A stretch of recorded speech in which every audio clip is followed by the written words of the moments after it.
അഖിലാചന്ദ്രനുണ്ടോ ഉണ്ടല്ലോ, അവിടെ വരെ തള്ള ഓടിച്ചെന്ന് പിടിച്ചു കൊണ്ടുവന്നിട്ട് വന്നു. അവൻ കല്യാണം കഴിച്ചില്ല, അടിയും പിടി ഇങ്ങനെ തന്നെ 3 പരീക്ഷയുള്ളപ്പോഴാണ് ഇവള് പോയത്. മോഷണമുണ്ട്, അടിപിടിയുണ്ട്. ഞാൻ പറഞ്ഞു ചേട്ടനുണ്ടെങ്കിൽ നീ ഏറ്റവും വെട്ടോത്തിയും വെച്ചോണ്ട് ഇങ്ങനെ നിൽക്കുകയും എന്റെ ചേട്ടനെ കൊന്നത് നിങ്ങൾ എല്ലാവരും കൂടെയാണ്, എന്തൊക്കെ പേര് പറഞ്ഞ് പോകും. എനിക്കറിയാമോ, ഞാൻ അങ്ങനെ ഈ ഫോണിൽ നിൽക്കുന്ന കൊച്ചിനെയും തള്ളെ അറിയാമോ? നേരത്തെ വിവാഹം കഴിച്ച് മരിച്ചു ആത്മഹത്യ ചെയ്ത ആളല്ലേ, ആളോട്ടുള്ള ജീവിതം നല്ലതായിരുന്നു? അല്ല, ഏറ്റവും അങ്ങ് അറ്റപ്പെട്ട മോശമായിരുന്നു ജീവിതമായിരുന്നു. അങ്ങ് അറ്റത്തെ ജീവിതം. ഇടുക്കി വരെ ഇവിടെ കൊണ്ടുപോയി, അവിടെ വരെ തള്ള ഓടിച്ചെന്ന് പിടിച്ചു കൊണ്ടുവന്നിട്ട് അന്വേഷിച്ചതാണ്. ആ തള്ളേനെ കാപ്പകത്തിലേക്കുള്ളതായിരുന്നു അത്. കല്യാണമൊന്നും കഴിച്ചില്ല, കല്യാണം കഴിച്ചില്ല, അടിയും പിടി ഇങ്ങനെ നോക്കിയാൽ ഇല്ല. പിന്നീട് നിയമപരമായിട്ട് ഒരു കല്യാണം കഴിച്ച് ലെറ്ററൊക്കെ ഇവിടെ കൊണ്ടുവന്ന് ആദ്യത്തത്. ഇപ്പോഴത്തെ ഒന്നും ചെയ്തിട്ടില്ല. അപ്പൊ എനിക്ക് വാശി അറിയപ്പോ ഞാൻ പറഞ്ഞു ഞാൻ നാളെ കംപ്ലൈന്റ് കൊടുക്കും. 22ാമത്തെ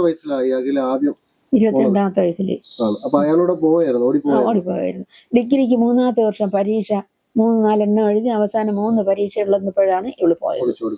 അപ്പോഴും ഞാൻ ഇവിടെ അത് ഈ ഡാൻസ് ക്ലാസ്സിലൊക്കെ വെച്ച് കണ്ടിട്ട് തന്നെ.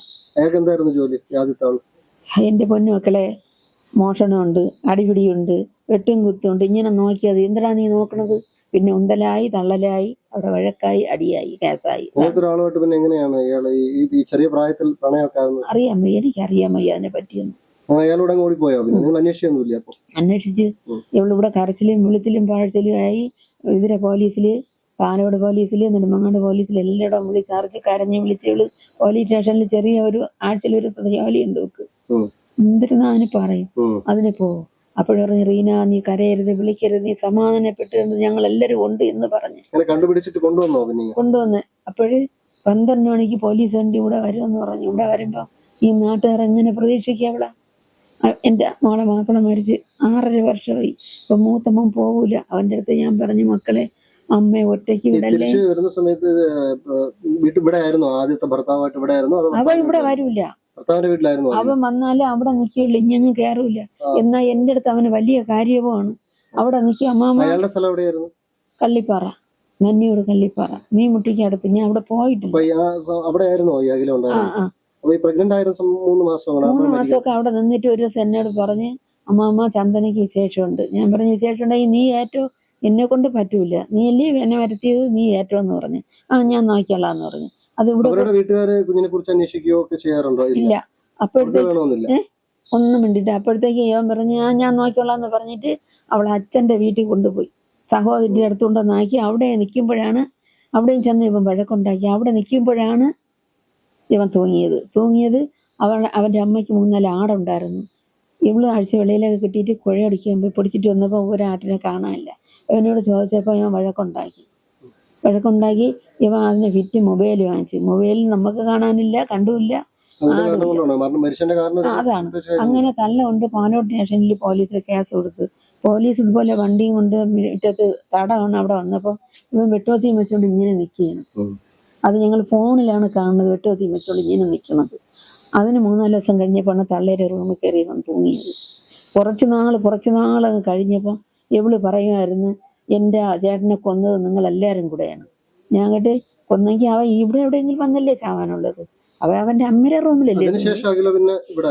പിന്നീട് ചെന്ന് വിളിച്ചു പറക്കി ഇവിടെ കൊണ്ടുവന്ന് ഇവിടെ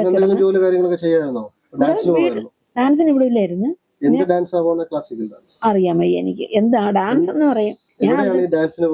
അവര് ചെന്നൈയില് എന്തൊക്കെ പേര് പറഞ്ഞ് പോകും. എനിക്കറിയാൻ വയ്യ. ഞാൻ അങ്ങനെയുള്ളതിലൊന്നും പോകൂല കാണാൻ.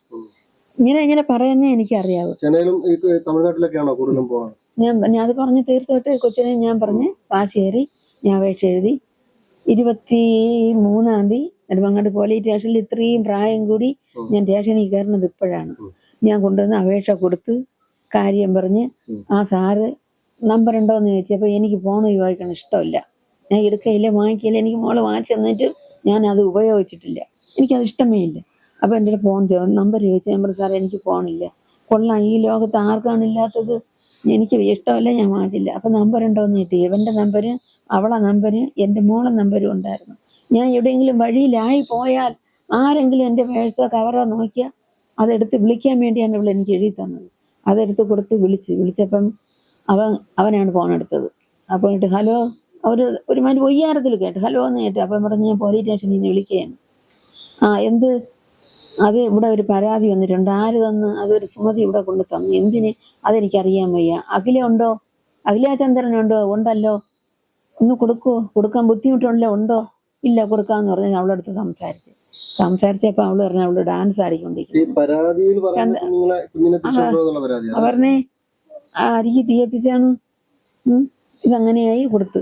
അവളെ വിളിച്ചിട്ട് അവള് വന്നില്ല. പിറ്റേന്ന് വരുമെന്ന് പറഞ്ഞ് ഞാൻ ഇവിടെ നിന്ന് 9:30